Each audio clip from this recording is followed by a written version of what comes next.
दोस्तों, आज की कहानी है सासू माँ। इस बार मैं ननद जी से माफी नहीं मांगूंगी। दोस्तों, कहानी शुरू करने से पहले अगर आपने चैनल को सब्सक्राइब नहीं किया हो तो कर लीजिए ताकि आपके पास पहुंच सके हर नया वीडियो। दीदी चलिए खाना तैयार है, आप भी खा लीजिए। कृतिका अपनी ननद दीपा को खाने के लिए बुलाने आई। मुझे भूख नहीं है, तुम लोग खा लो। दीपा ने रूखे स्वर में कहा और चादर ओढ़कर सो गई। अरे ऐसे कैसे भूख नहीं है? अभी तो आपने आर्यन से कहलवाया था कि आपको भूख लग रही। चलिए ऐसे खाली पेट नहीं सोते। कृतिका दीपा का हाथ पकड़कर उठाने लगी। कह दिया ना एक बार कि नहीं खाना, फिर पीछे क्यों पड़ रही हो? जाओ तुम लोग खाओ ना।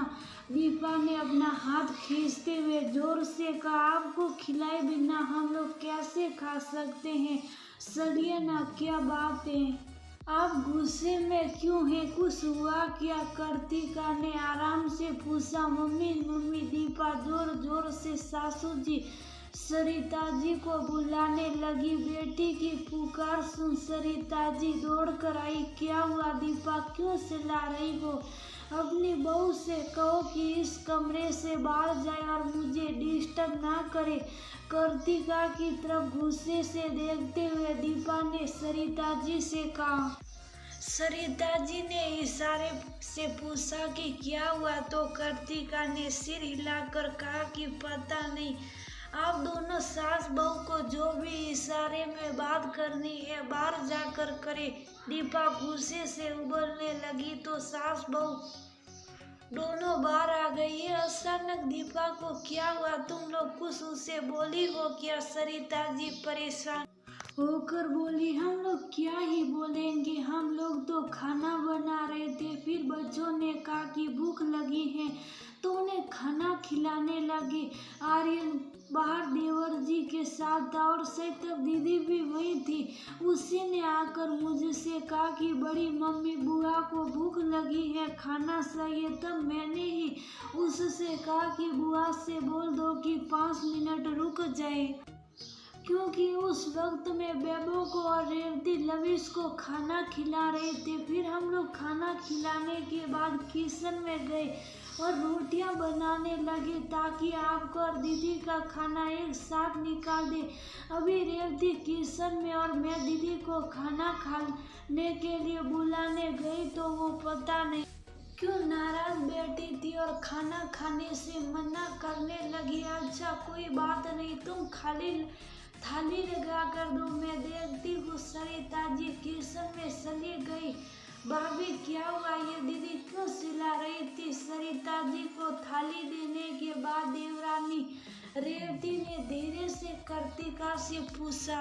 कुछ पता नहीं, लेकिन ये बात तो तय है कि अब कुछ ना कुछ ईसाइपा होकर रहेगा। दीदी की आदत है हर छोटी छोटी बातों का बड़ा बतकड़ बनाने का। उन्हें कब कौन सी बात बुरी लग जाए कुछ नहीं कर सकते। जहाँ छोटी मीता दीदी मस्त और गुल मिलकर रहती हैं, वही दीपा दीदी नाक हमेशा तनी रहती हैं। अभी रुकी रहो, थोड़ी ही देर में मम्मी जी आकर बताएगी कि क्यों वह भड़की है। एक काम करो, खाना निकालो, हम लोग भी खा लेते, फिर सब किचन भी समेटना। कृतिका ने रेवती से कहा और बर्तन खाली करने लगी। अभी दोनों खाना खाने बैठी ही थी कि सरिता जी तमतमाते हुए आई। बहुत मुश्किल से खाई है वो। तुम दोनों को ऐसा नहीं करना चाहिए था। वो बाहर बैठी इंतजार कर रही थी कि तुम लोग उसे खाना खाने के लिए बुलाओगी, लेकिन तुम लोग नहीं बुलाने गई। फिर उसने आर्यन से कहलवाया कि उसे भूख लगी है तो तुम दोनों पहले अपने ही खाने बैठ गए और उसे पूछी भी नहीं। लेकिन मम्मी जी, हम लोगों ने अभी खाना कहाँ खाया है, हम दोनों अभी सबको खिलाने के बाद खा रहे। रेवती ने अपनी और कृतिका की थाली दिखाते हुए कहा, लेकिन वह कह रही है कि उसने तुम दोनों को खाते हुए देखा था। सरिता जी अपनी बेटी का पक्ष लेते हुए बोली, दीदी सही कह रही है, वो ने हम दोनों को खाना खाते देखा, लेकिन जो समझा वो गलत समझा। बेबो और लविश को हम लोग खाना खिला रहे थे, लेकिन दोनों ने ही खाना छोड़ दिया, तो हम लोग उसे फेंकने की जगह खुद खा लिए। दीदी ने तभी देखा होगा, ये सोच लिया कि हम लोगों ने बिना खिलाए खा लिए। कृतिका ने सारी बात क्लियर की, मम्मी जी घर में इस वक्त 7 बच्चे बेबो और लविश को छोड़कर सभी बड़ी, उन दोनों को नींद आ रही थी, तो हम लोग उन्हें खिलाने लगे। और आप भी जानती हैं कि बेबो को खाना खिलाने के लिए बहुत बातें बनानी पड़ती हैं, और लविश भी रेवती के हाथ से ही खाता है। बड़े थोड़ा इंतजार कर सकते हैं, लेकिन बच्चे नहीं। अच्छा ठीक है, कोई बात नहीं, खाना खाकर दीपा से माफी मांग लेना, वह बड़ी है, यो बेटियां मायके में नाराज होकर रही तो अच्छा नहीं लगता। तुम बड़ी बहू हो, बात को समझो। सरिता जी के सुर थोड़े ढीले हो गए। सॉरी मम्मी जी, इस बार नहीं, ना मैं और ना रेवती, हम दोनों ही माफी नहीं मांगे। कृतिका ने खाना खत्म किया और पानी पीते हुए बोली, देखो बड़ी बहू, रिश्तों के बीच कई बार छोटी छोटी बातें बड़ा रूप ले लेती हैं। अगर माफी मांगने से बात को संभाला जा सकता है तो माफी मांग लेनी चाहिए। सरिता जी समझाने लगी, सही कहा मम्मी जी, रिश्तों के बीच कई बार छोटी छोटी बातें बड़ा रूप ले लेती हैं, और आज अगर मैंने माफी मांगी तो सचमुच बहुत बड़ी बात हो जाएगी। हर बार ऐसा क्यों होता है कि जब पूरा परिवार एक साथ इकट्ठा होता है तो दीदी कोई ना कोई बवाल करती है। वही मीता दीदी भी, वो कैसे आराम से रहती हैं, उन्हें भूख लगती है तो हक से आकर कहती हैं कि भाभी खाना दो, और कभी कभी तो वह किचन में आकर खुद अपने लिए परोस लेती हैं और सभी बच्चों को भी दे देती हैं। लेकिन दीदी को हमेशा निमंत्रण देना पड़ता, और अगर थोड़ा सा समय ऊपर नीचे हो जाए तो मुंह फुलाकर बैठ जाती हैं। उन्हें तो इसी बात का बुरा लग जाता है कि उनको फुली हुई रोटी नहीं मिली, या फिर उन्हें हलवा छोटे प्लेट में क्यों दिया। उन्हें किस बात पर और कहाँ बात बुरी लग जाए कोई नहीं जानता। इन 7 सालों में शायद ही कभी ऐसा हुआ हो कि वो मायके आई हो और शांति से वापस गई हो।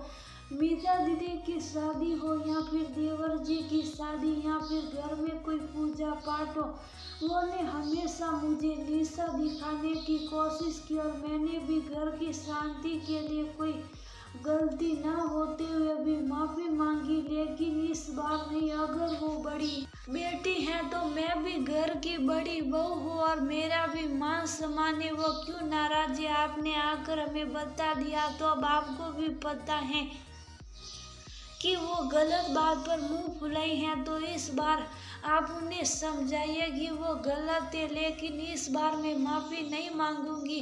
कृतिका सरिता जी की आंखों में आंखें डालकर बोली। थोड़ी देर तक सरिता जी उम्मीद से कृतिका को देखती रही कि शायद वो हर बार की तरह उसकी बात मान ले, लेकिन कृतिका ने किचन का काम समेटा और गुड नाइट बोलकर अपने कमरे में चली गई। और अब सरिता जी अपनी बेटी दीपा को समझाने चली गई कि इस बार उसकी दादागिरी नहीं चलेगी और उसे अपना व्यवहार बदलना होगा, वरना आगे वो समझदार